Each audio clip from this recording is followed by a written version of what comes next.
Ambassador Vel stood in the council chamber and watched his world burn. Through the massive windows he could see the orange glow on the horizon.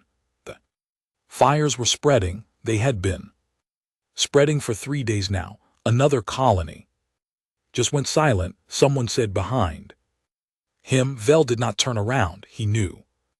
The voice belonged to council member Wrath. Everyone in the chamber sounded the same now, tired, scared, defeated. How many does that make? Vel asked. 12. Wrath answered. 12 colonies gone in 6 weeks. Vel closed his 4 eyes and tried to remember what peace felt like.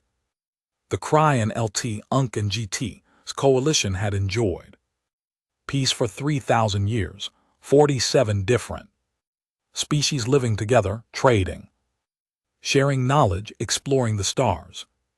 They had no armies, they had no weapons. They never needed them until the Vin came. The first colony died so quickly that no one knew what happened. One day there were 2 billion kicks living on Melter. 5 the next day silence when the coalition sent ships to investigate. They found nothing but empty buildings and strange organic residue covering everything. The second colony sent a distress call before it fell. The message was simple and terrifying.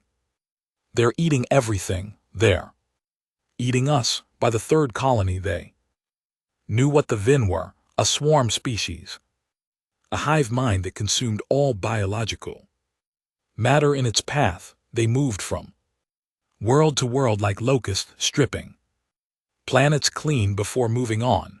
The coalition tried to fight back. They sent their security forces, ships designed for crowd control and asteroid mining.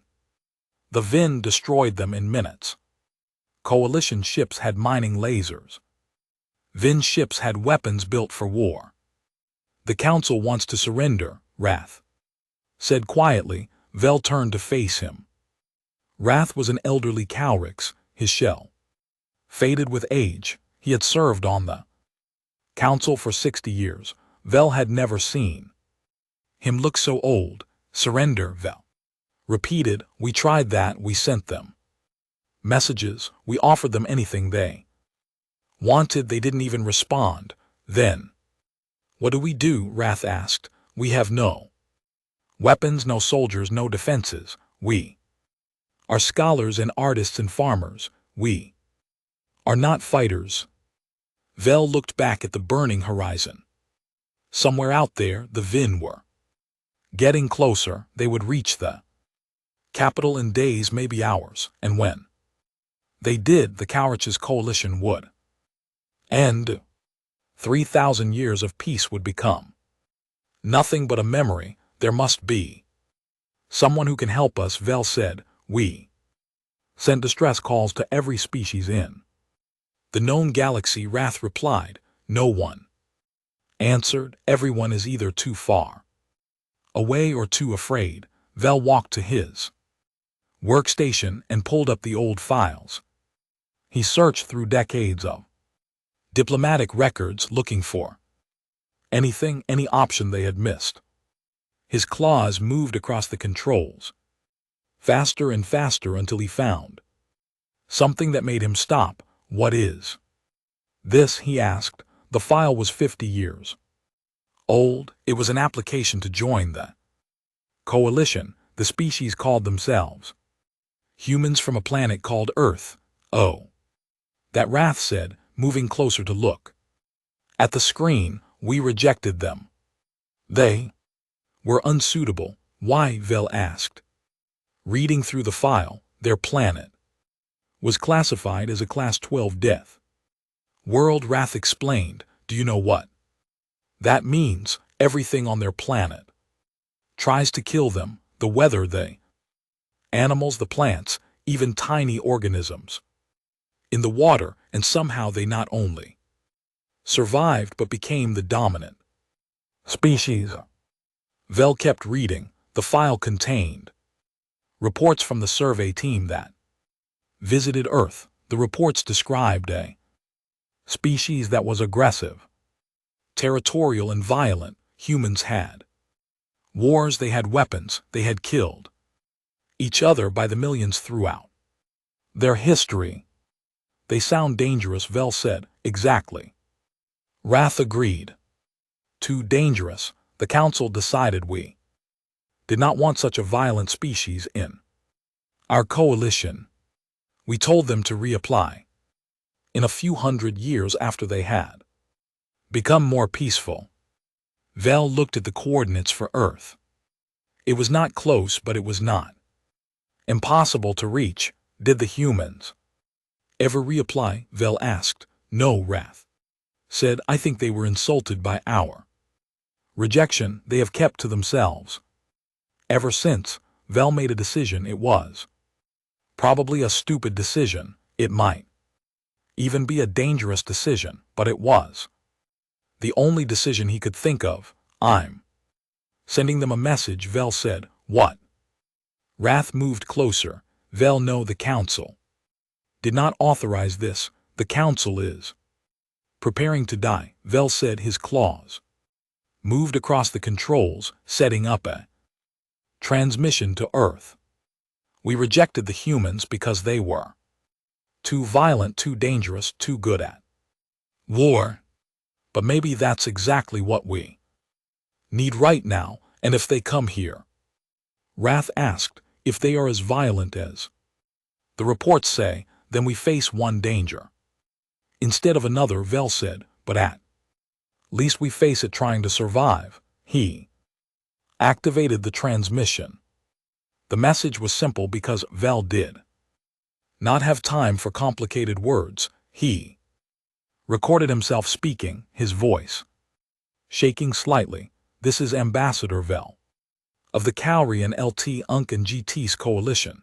We are under attack. 12 of our colonies are gone. Billions are dead. We tried to surrender, but our enemy does not accept surrender. We are a peaceful people. We have no weapons, no armies, no hope. If anyone receives this message, please help us. We are dying. He added the coordinates and all the information about the VIN that they had gathered.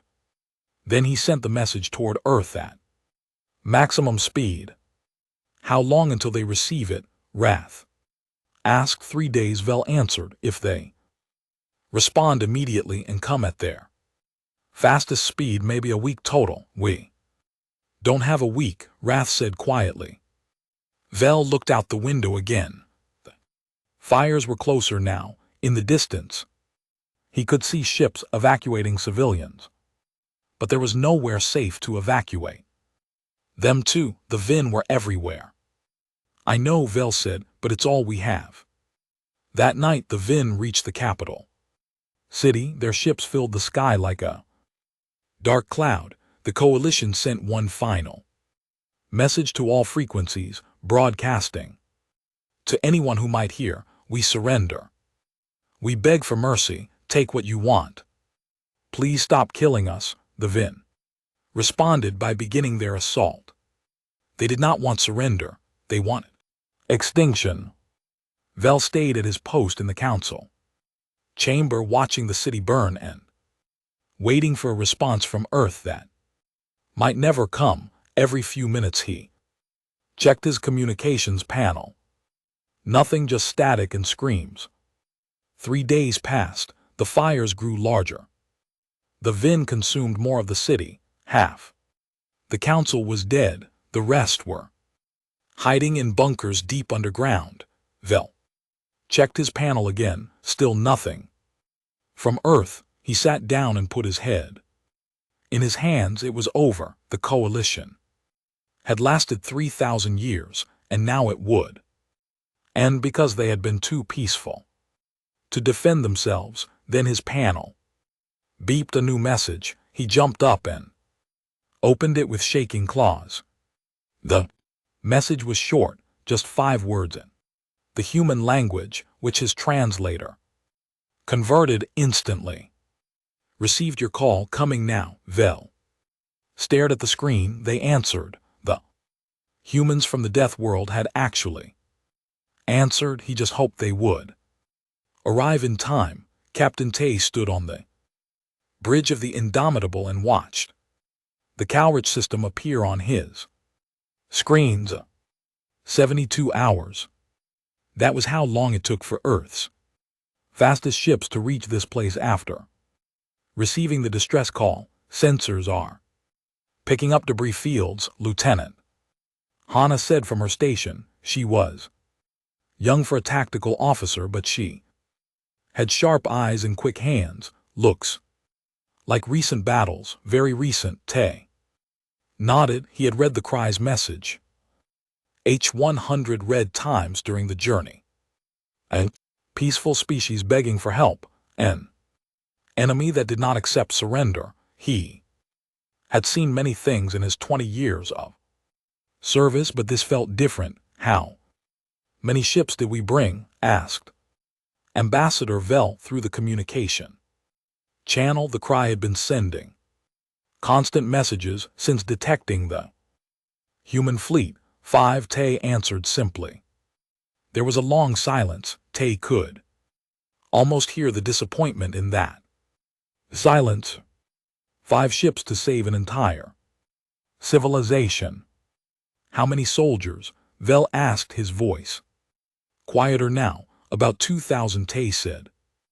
We're the advanced scout group. The main fleet is coming, but they're 3 weeks behind us. Another silence. Tay understood. The Cowrics probably thought they had made a mistake calling for help from Earth. What could 5 ships do? We're detecting the enemy, Hana said. Suddenly, her fingers moved across her controls. Multiple contacts. Very multiple. I count 317 vessels. Tay smiled. It was not a happy smile. It was the smile of a man who had been in too many fights and knew what was coming. Next, show me, he said. The main screen filled with images of the Ven fleet. The ships were organic grown. Rather than built, they looked like massive insects, all chitinous armor and sharp edges. They were moving toward what remained of the Cowrie and LT Uncan GT's capital world. They've detected us, Hana reported. They're changing course, coming toward us. All ships battle formation Delta. Tay ordered. He pressed the button to open a channel to all 5 human vessels. This is Captain Tay. We have 300 enemy contacts and they think we're an easy target. Let's show them what happens when they think wrong. The 5 human ships moved into position to the Cricks, watching from their bunkers. The formation must have looked strange. Human ships were not elegant like Cowrie and LT Uncan GT's vessels. They were blocky and covered in armor plating. They looked like they had been in many fights before, because they had. The Vin fleet approached fast. 300 ships against 5. The Cowricks probably expected to watch the humans die quickly. Instead, they watched something they had never seen before. They watched war. The moment the Vin came into range, the human ships opened fire, but these were not mining lasers or crowd control tools. These were rail guns, missile batteries, and energy weapons designed for one purpose: destroying enemy ships. The Indomitable shook as its main gun fired. The rail gun projectile moved at a significant fraction of light speed. It hit a Vin ship and the ship simply exploded, torn apart by the kinetic impact. Target destroyed, Hana said calmly.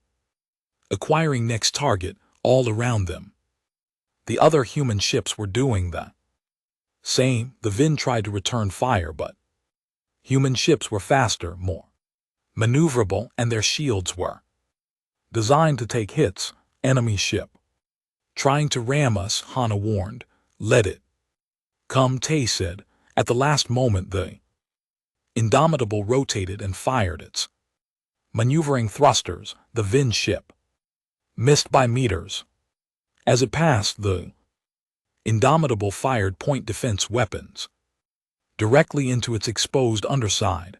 The Vin ship broke apart. Tay watched his screens carefully. The Vin were learning, they were adapting. They started to swarm, trying to overwhelm the human ships with numbers. "Commander Ryu, your Marines ready?" Tay asked. "Always," came the gruff voice of Commander Ryu from the Marine Bay. "Good, we're about to get visitors." Several Vin ships latched onto the Indomitable's hull. They were trying to board, trying to get inside and kill the crew. It was a common tactic when your weapons could not penetrate the enemy's armor. Alarms blared as the Vin cut through the outer hull. Tay could hear the sound of their claws on metal, scratching and tearing. Then he heard gunfire. Ryu and his Marines were waiting at every breach point. The Vin expected to find scared prey. Instead, they found humans with rifles, grenades, and decades of experience fighting off hostile boarding parties. Boarders repelled on Deck 7, Ryu reported. Deck 9 is clear. Deck 12 is, well, it's messy, but we're good. On the main screen, Tay watched as two human ships moved into close formation. With a Vin capital vessel, he knew what they were about to do. He had done it himself many times. "They're going to ram it," Vel said through the communication channel. The Calrix had been watching the entire battle. Stunned silence. "No," Tay corrected. "Watch." At the last moment, both human ships fired their main engines and spun away. But they had launched something.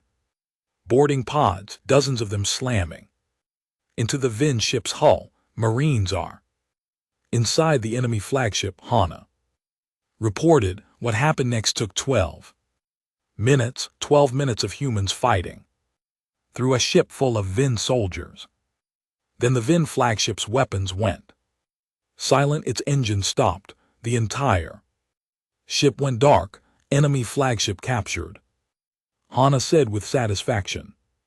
The remaining Vin ships seemed to realize something was wrong. They started to retreat, but human ships were faster. Ta's fleet pursued them, destroying ship after ship as they tried to run. 4 hours after the battle began, it was over. 300 Vin ships had attacked.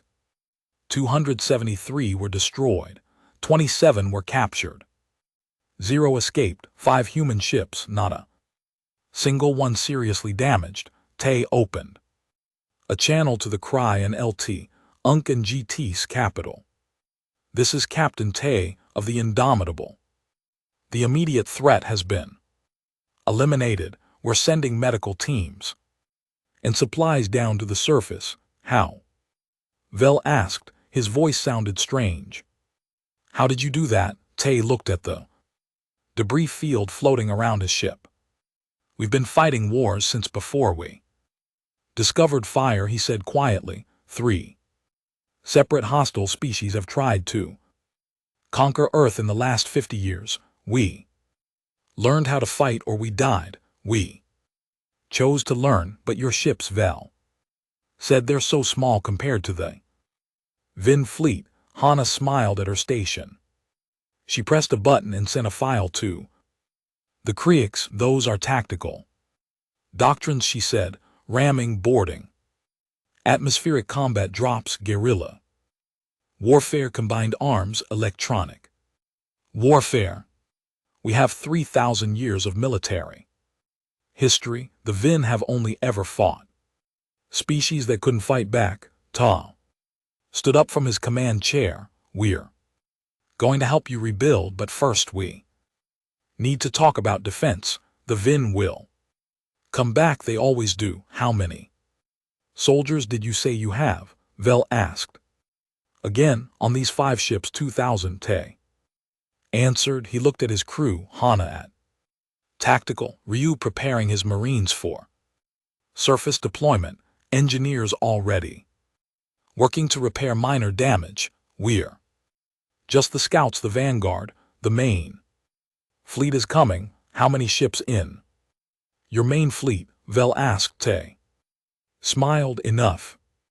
Over the next few hours, human teams descended to the Cry's capital. They brought medical supplies, food, and equipment. Ryu's Marines set up defensive positions around the remaining civilian centers. Vel met Tai in person. For the first time near a refugee shelter, the Calrian LT Uncan GT ambassador stared at the human captain. Tai was not particularly tall or intimidating. He looked tired. He had scars on his face and hands, but his eyes were alert, constantly scanning for threats. You were rejected from our coalition. Vel said we called you too violent. No, Tai said. I read the file during the trip here, and you still came to help us. Tai looked at the Cry and LT Uncan GT. Refugees being treated by human medics. He saw children being given food. He saw injured being carried to medical tents. You called for help, Tai said simply. We answered, that's what civilized people do. Vel felt something he had not felt in weeks. He felt hope. The Vin will send more ships, Vel said. Yes. Tai agreed, probably much more. This was just a scouting force. Can you stop them? Tai looked up at the sky. Somewhere out there, the main human fleet was coming, ships built in the orbital foundries above Earth, crews trained in 100 different battles, an entire species that had learned to fight and survive on a world that tried to kill them every single day. Yes. Tai said, we can stop them, Commander. Ryu stood on the boarding ramp of the transport ship and looked down at the planet below. The Cricks called it Melkin 7. It used to be a colony of 3 million people. Now it was a Vin breeding ground. How many hostiles? He asked. Private Sora checked her scanner. She was the youngest in the unit, fresh from medical training, but she had good instinct. Scanner shows approximately 50,000 Vin soldiers on the surface, maybe more underground. And we have, Ryu asked, though he already knew the answer. 500 Marines. Sir, replied Corporal Bomb. She was grinning. Bomb always grinned before a deployment. 50,000 against 500 almost seems fair.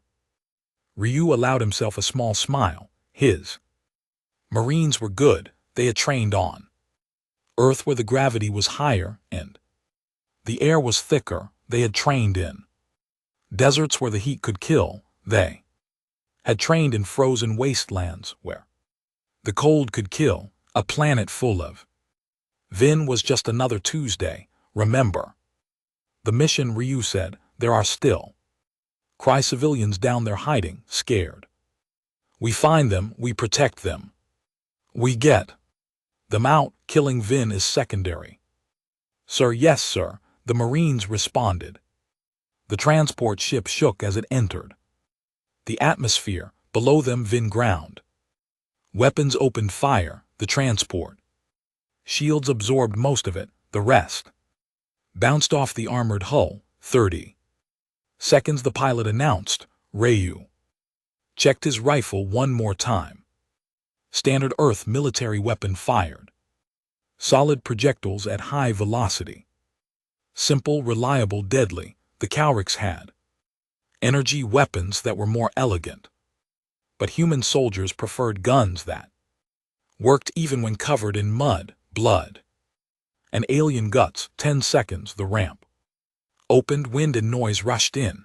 Below them, Ryu could see the Vin moving. They looked like giant insects, each one the size of a small car. They had thick armor and sharp claws. They moved in swarms, guided by their hive mind. Go. Go, go, Ryu shouted. The Marines dropped. Some used jetpacks for controlled descent, others used gravs. Private Jin, the unit sniper, used a stealth drop, falling silently with minimal equipment. Ryu's boots hit the ground hard. The planet's gravity was lower than Earth's, which made everything easier. He immediately moved to cover behind a ruined building. Around him, his Marines were doing the same, spreading out into tactical positions. The Vin noticed them and attacked. A wave of soldiers rushed toward their position, claws extended, mandibles clicking. Fire at will, Ryu ordered. The sound of gunfire filled the air. Human weapons were loud. Each shot cracked like thunder. The Vin fell in waves, their armor cracking under the impact of high-velocity rounds. But there were so many of them. For every Vin that fell, two more took its place. Sara, get over here, Ryu called. The young medic ran to his position, keeping low. Sir, you're a biologist. Tell me about these things. What are their weaknesses? Sara pulled out her scanner and studied the Vin bodies. They communicate through pheromones, chemical signals. If we disrupt that, they lose coordination. How do we disrupt it? Fire, Sora said. Simply, or certain chemicals. Actually, most of our smoke grenades should do it. The compounds are similar to what some Earth insects use. It will confuse them. Ryu smiled. Bomb smoke grenades, all of them. Bomb laughed and started throwing grenades. The other Marines did the same. Within seconds, the entire area was covered in thick smoke. But this smoke did more than hide the humans. It scrambled the Vin communication. The Vin stopped their organized attack. They milled around, confused, bumping into each other. Some attacked their own kind by mistake. Now, Ryu ordered. The Marines advanced through the smoke. They moved in pairs, covering each other. They had trained for this. They had trained for fighting in worse conditions than this. Private Jin was positioned on a building 2 km away. Through her scope, she could see Vin commanders. They were larger than the regular soldiers with different markings. She took a breath and fired. One shot, one kill. She moved to the next target. Another shot, another kill. Without commanders, the Vin soldiers became even more confused. The hive mind was smart, but individual Vin were not. They needed guidance, direction. Jin was taking that away, one bullet at a time. Found civilians, one of the Marines called out. Ryo ran to the location. There was a bunker hidden beneath rubble. Inside, he found 17 cow civilians. They were thin and scared. They had been hiding for weeks, surviving on stored food and water. We're here to help, Ryu said softly. He switched his translator on. We're from Earth. We're getting you out. One of the Kauri, an elderly female, looked at him with wide eyes. You're the monsters from the Death World. Ryu nodded. Yes, but we're your monsters. Now, the evacuation took 6 days. 6 days of fighting through Vin positions. 6 days of finding hidden civilians and protecting them. 6 days of showing the Vin what it meant to face humans on the ground. Bomb Squad led a group of Vin into a narrow canyon. The Vin thought they were chasing fleeing prey. Instead, Bomb had planted charges along the canyon walls. When the Vin were deep inside, she triggered the explosives. The canyon collapsed. 3,000 Vin were buried under tons of rock. That's for the Kelry's kids they killed, Bomb said. Quietly, the Vin tried to adapt. They sent different types of soldiers, bigger ones, faster ones, ones with acid spray. or toxic gas, it did not matter for every adaptation the Vin made, the humans had a counter because humans had been fighting each other for thousands of years. They knew every trick, every tactic, every dirty move. When the Vin used gas, the humans used sealed suits. When the Vin tunneled underground, the humans used seismic sensors and collapsed the tunnels. When the Vin tried to ambush from above, Jin shot them out of the sky. On the sixth day, the last civilian was evacuated. Ryu stood in the center of the colony and looked at the Vin bodies scattered everywhere. 23 Marines killed. In action, he hated losing people. Each death felt personal. Sir, the Vin Queen mind is trying to communicate, Sora said, checking her scanner. Put it through, Ryu ordered. The translation was rough, but the message was clear. The Queen mind wanted to know what the humans were, why they fought the way they did, why they seemed to enjoy combat. Ryu thought about how to answer. Tell her we're from a planet where everything tried to kill us. Whether the animals, the plants, diseases so small we cannot see them. We learned to fight or we died. We learned to think, to plan, to work together. We are not the strongest species. We are not the fastest, but we are the most stubborn, and we protect our friends. The Queen mind responded with one more message, a warning to all Vin forces. Retreat, we have encountered a true predator species. Avoid at all costs. The Vin forces began a pull back from Melkin 7. They left their wounded behind. They left their equipment. They just ran back on the transport ship. Vel met Ryu personally. The Kaurian LT Unk and GT ambassador looked at the Marine commander with a mix of fear and gratitude. You lost 23 soldiers, Vel said. 23, Ryu confirmed. His voice was heavy. 23 people who will never go home. 23 families who will mourn. War has a price, ambassador. We pay it so others don't have to, but you saved thousands of Kauri civilians. That was the mission, Ryu said simply.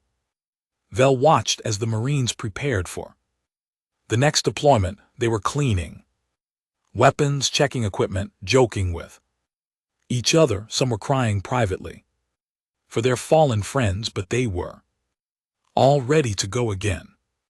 Your people are strange, Vel said. You are terrifying in combat. You use tactics we never imagined. You fight with a skill that seems impossible, but then you risk your lives to save our children. You share your food with our refugees. You are gentle with our wounded. Ryu looked at Vel directly.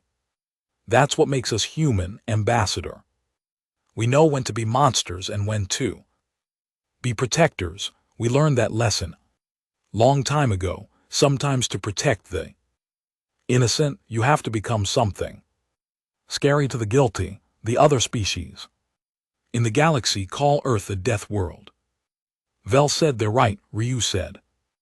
Earth tried to kill us every day. Animals hunted us, the weather froze us or burned us, the plants were poison. The water had diseases. We should have died out 100 times, but we didn't. We learned, we adapted, we survived, and now we're here helping you survive. 2. Vel understood. Then the Crix coalition had rejected humanity because they were too violent, too dangerous, too good at war, but those were exactly the qualities they needed. Now, will you teach us? Vel asked. Teach us to defend ourselves. Ryu smiled. It was a tired smile, but genuine. Yes, we'll teach you because peace is worth fighting for, but you have to be able to fight for your peace. The transport ship lifted off, heading Back to the Cowrie and LT Unk and GT's capital, behind them Melkin 7 was free again, the Vin were learning a new lesson. They were learning that some prey fought back, and some prey were actually predators in disguise. Admiral Day stood on the bridge of the Earth flagship Horizon and watched as the main fleet emerged from faster-than-light travel, 200 warships, 20 medical vessels, 15 construction platforms, 30 supply ships. Behind them, hidden by distance, were the colony vessels and humanitarian aid transports. "Sir, the Cowricks are hailing us," reported the communications officer. "Put them through," Day said. Chancellor Ho appeared on the screen. Cowrie and LT Unk and GT's leader looked old and tired, but there was hope in his eyes. Now, hope that had not been there 3 weeks ago when Captain Tay's small force arrived. Admiral Day, Ho said with a bow, "Thank you for coming. We're not here for thanks," Day replied. "We're here because you needed help and no one else answered." "That's reason enough." Ho looked at something off-screen, then back at Day. "Your Captain Tay has been teaching our security forces. Your Commander Ryu has been training volunteers. Your medical teams have saved thousands of our wounded. You have given us more than help. You have given us hope." Day nodded. "Hope is good, but hope alone won't stop the Vin. We received intelligence that they're gathering their full force, everything they have. They're planning one massive attack to wipe out both our species at once." "How many ships?" Ho asked quietly. 3,000, Day answered. "The largest fleet they've ever assembled." "They're scared now." "Scared species do stupid things." The number hung in the air. 3,000 ships, even with 200 human warships, and whatever the cry could muster, it was overwhelming odds. "When will they arrive?" Ho asked. "Our scouts estimate 6 days." They said, "We have 6 days to prepare." Over the next 6 days, the Cowrich system transformed. Human engineers worked alongside Cowrich's workers to build orbital defense platforms. They fortified the planet surface with shield generators. They set up sensor networks that could detect Vin ships light years away. Dr. Yuna, Earth's leading xenobiologist, worked in a laboratory with Cowrich scientists. She was teaching them things the Coalition had never considered: military medicine, biological warfare, chemical weapons. "I feel uncomfortable with this," one of the Cowrie scientists said. "These weapons, they go against everything our Coalition believes in." Yuna looked at him seriously. She was a small woman, barely 5 feet tall, but her voice carried weight. "I understand. On Earth we felt the same way for a long time. We had weapons that could destroy our entire planet, bombs that could kill millions, diseases we created that could wipe out populations. But we learned something important." "What?" the cow scientist asked. "Having the ability to do terrible things and choosing not to is different from not having the ability at all," Yuna explained. "You were peaceful because you couldn't fight. That's not true peace. True peace is when you can fight but choose not to. You need the strength to defend yourselves, even if you never want to use it." She pulled up data on her screen. "Look at this. The Vin are vulnerable to certain compounds found in Earth plants. If we weaponize this, we can create a defense that stops them without even firing a shot." The cry scientists looked at the data. It was aggressive. It was dangerous. It was also effective. "Teach us," they said. Meanwhile, Captain Tay was working with Cry and LT, UNC and GT's defense forces. The coalition had security officers, but they were trained for crowd control and law enforcement, not war. Forget everything you know about fighting, Tay told them. You were trained to restrain and capture. That's good for criminals, but the Vin are not criminals. They're an existential threat. You have to think differently. He showed them formation, tactics, flanking maneuvers, and defensive positions. The cavalry struggled at first. Their minds were not built for aggressive thinking, but slowly they learned. One young cavalry, an LT UNC and GT officer named Wex, approached Tay after a training session. Captain, I have a question. Asked. Tay said, how do you do it? Wex asked, how do you fight and kill without becoming monsters yourselves? Tay sat down and gestured for Wex to sit beside him.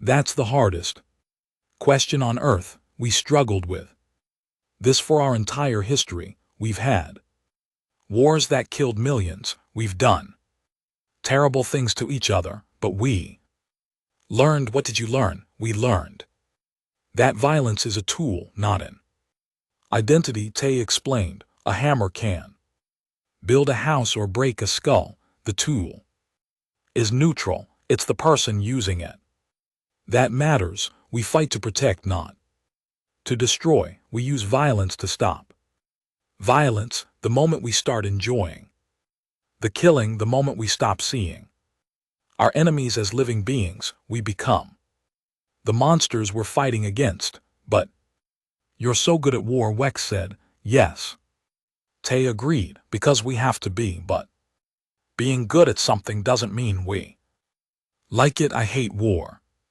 Every soldier I know hates war, but we're good at it because the alternative is letting innocent people die. On the 6th day the Vin arrived. 3,000 ships dropped out of faster than light travel at the edge of the system, the largest fleet anyone had ever seen. The Vin Empress herself was commanding from the flagship. All ships battle stations. Admiral Day ordered calmly. The human fleet moved into position. 200 ships against 3,000. The Calrics had managed to put together 80 ships, their entire remaining fleet. Even combined, they were outnumbered 10 to 1. They're hailing us, the communications officer said. Put it through, Day replied. The Vin Empress appeared on screen. She was massive, easily 20 ft tall, with armor that looked like black metal. Her voice came through the translator as clicks and screeches. Humans, you have interfered with our expansion. You have destroyed our soldier. You have cost us resources and time. For this you will be consumed along with the Creeks. Day stood up. You came to this system and killed billions of innocent people, people who offered you surrender, people who begged for mercy. You gave them none. Now you face the consequences. You cannot win, the Empress said. 3,000 ships against 200. You are outnumbered. Day smiled. It was not a nice smile. We've been outnumbered before. We won. Then too, the Battle of Cries Prime began. It would be studied in militarities for generations. The Vin attacked in waves, trying to overwhelm the human Calrich's fleet through sheer numbers, but Admiral Day had planned for this. The human ships formed a defensive sphere around the planet with the Cry ships in supporting positions. As the Vin charged forward, they hit the first surprise. The space around the planet was mined not with conventional explosives, but with devices that released the chemical compounds Dr. Yuna had weaponized. Vin ships flew through clouds of chemicals that disrupted their communication, their navigation, their hive mind connection. Hundreds of Vin ships crashed into each other, unable to coordinate properly. Fire, they ordered. The human fleet opened up with everything. Rail guns, firing at relativistic speeds, missiles that tracked their targets through quantum entanglement, energy weapons that could cut through Vin armor like paper, and something the Cry had never seen, nuclear missiles. The Vin Empress watched in horror as her fleet was torn apart. The humans were not just fighting, they were demonstrating every type of warfare they had developed over thousands of years. Human ships used electronic warfare to hack into Vin communication systems, feeding them false information. They used kinetic bombardment, dropping heavy projectiles from orbit that hit with the force of tactical nukes. They used cyber warfare, infecting Vin systems with computer viruses that turned their own weapons against them. The Krieks, inspired by their human allies, fought with a courage they did not know they had. Their ships might not be as strong as human vessels, but they were learning. They protected damaged human ships. They evacuated wounded crews. They fought not out of aggression, but out of a desperate need to survive. 18 hours into the battle, the Vin fleet was broken. Of 3,000 ships, over 2,000 were destroyed or disabled. The rest were trying to retreat. Adam, should we pursue? Asked the tactical officer. Day looked at the retreating Vin ships. He looked at his own fleet. 17 human ships were destroyed, 43 were damaged, 28 Cry ships were gone. Good people had died today. Number Day said, let them go. We're not here to commit genocide. We're here to defend. He opened a channel to the Vin Empress. This is your only warning. Leave this sector. Never return. If you do, we won't show mercy again. Empress looked at him with her alien eyes. For the first time, De saw something he did not expect. He saw fear. What are you? She asked. We're humans, De said simply. We're from a planet that tried to kill us every day. We learned to survive. We learned to fight. We learned to protect what we care about. You chose to attack innocent people. We chose to defend them. That's the difference between us.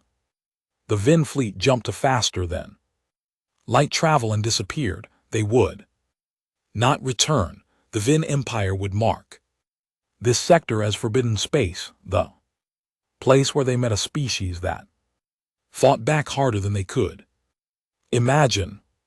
3 months after the battle, the Calrix coalition held an emergency assembly. All 47 member species sent representatives. The Grand Chamber on the capital world had been rebuilt, its damaged walls now repaired, but the memories of the war remained fresh.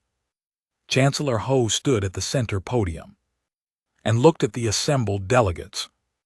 Some were old friends, some had abandoned the Cowrie when they needed help most. All of them were here now to decide humanity's fate. The question before us is simple, Ho said. Should we allow humans to join the Cries coalition? The chamber erupted in debate. It was not quiet or orderly. Species who had been silent for 3,000 years suddenly had strong opinions. They are too dangerous, one delegate said. Look at their weapons. Look at how they fight. They could conquer us. All they saved us, another argued. When we begged for help, they came. When we faced extinction, they fought for us. Ambassador Vel stood up. He had been quiet during most of the debate, but now it was time to speak. The chamber fell silent. I am the one who called Earth, Vel said. I am the one who brought humans here. If There is blame, I accept it, but I want you all to understand something. He activated a holographic display. It showed images from the war, Vin ships, destroying Kry's colony, cities, burning, civilians dying. This was us before the humans came. We sent surrender messages. We begged for mercy. The Vin did not care. They were going to kill every single one of us. Our civilization, 3,000 years old, would have ended. The images changed. Now they showed human ships arriving, Marines protecting civilians, medical teams treating wounded engineers, rebuilding destroyed homes. Yes, humans are dangerous, Vel continued. Yes, they are violent. Yes, they are good at war, but do you know what else they are? They are kind. They are compassionate. They risk their lives for people they just met. They share their food with strangers. They cry for the friends they lose in battle. He looked around the chamber. We called them monsters from a death world. We rejected them 50 years ago because we thought they were too savage to join our civilized coalition. But when we needed civilization to save us, civilization did nothing. When we needed savagery to defend us, the so-called savages came. A delegate from the renowned species stood up. But what happens when they turn on us? What happens when they decide to use their weapons against the coalition? Before Vel could answer, the chamber doors opened. Captain Tay walked in, accompanied by Commander Ryu and Lieutenant Hana. They had not been invited to the assembly, but no one stopped them. May I speak? Tay asked.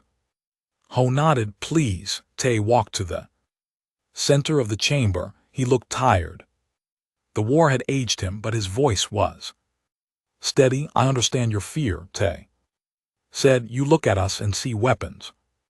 You see violence. You see a species that has killed billions of its own kind throughout history. You're not wrong to be afraid. He paused and looked at each delegate. But let me tell you what we see. We see species that never had to fight for survival. We see people who built paradise without ever knowing hell. We see civilization that created art and music and beauty without ever having to defend it, and you envy us?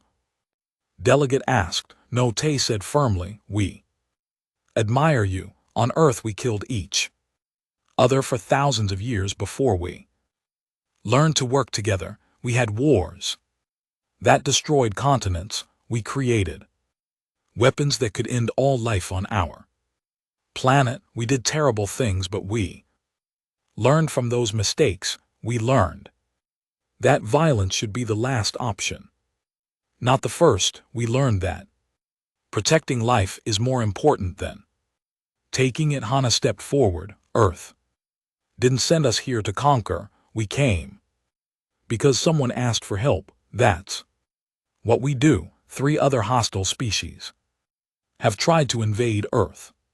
We defeated them, but we didn't exterminate them. We offered them peace. 2 of them accepted. We're still fighting the 3rd, but we've offered them peace too. Ryu spoke next, his gruff voice carrying through the chamber. I lost 23 Marines on Melkin. 723 good people who died protecting Kry civilians they had never met.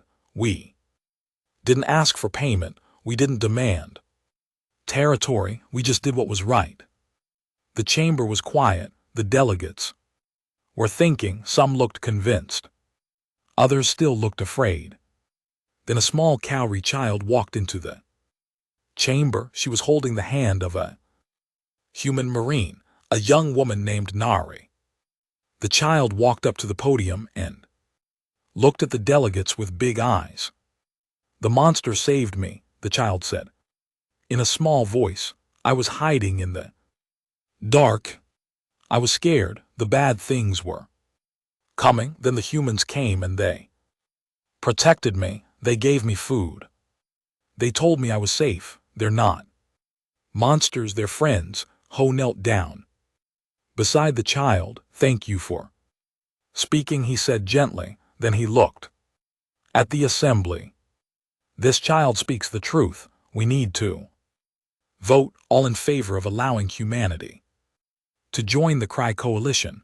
The vote was not unanimous. Some delegates voted against it. They could not overcome their fear, but the majority voted yes. Humanity was admitted to the Cowrie and LT Unk and GT's coalition, but there was a condition. Chancellor Ho spoke it clearly. Humanity will serve as the coalition's defense force. You will train our people. You will build our defenses. You will protect us from threats we cannot face alone.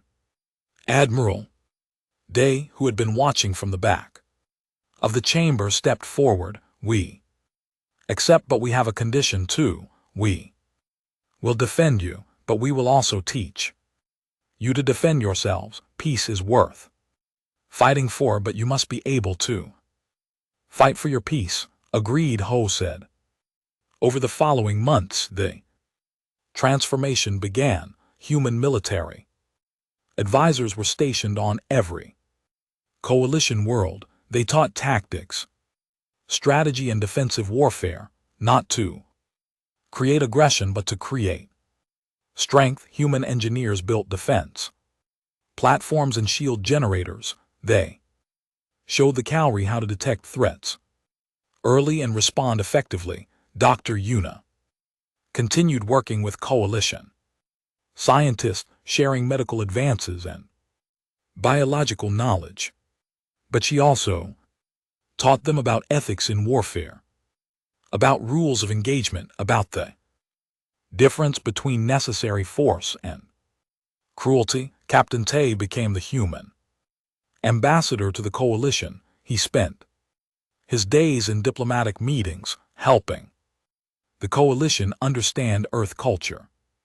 He explained why humans fought the way they did, why they valued individual freedom, why they believed in defending the weak. One day, Vel found Tai standing alone in an observation room looking at Earth on a distant view screen. Do you miss home? Vel asked. Every day, Tai admitted, but this is important work. The galaxy is bigger and more dangerous than the coalition realized. You need protection. You need allies who have seen the darkness. We called you Deathworlders, Vel said.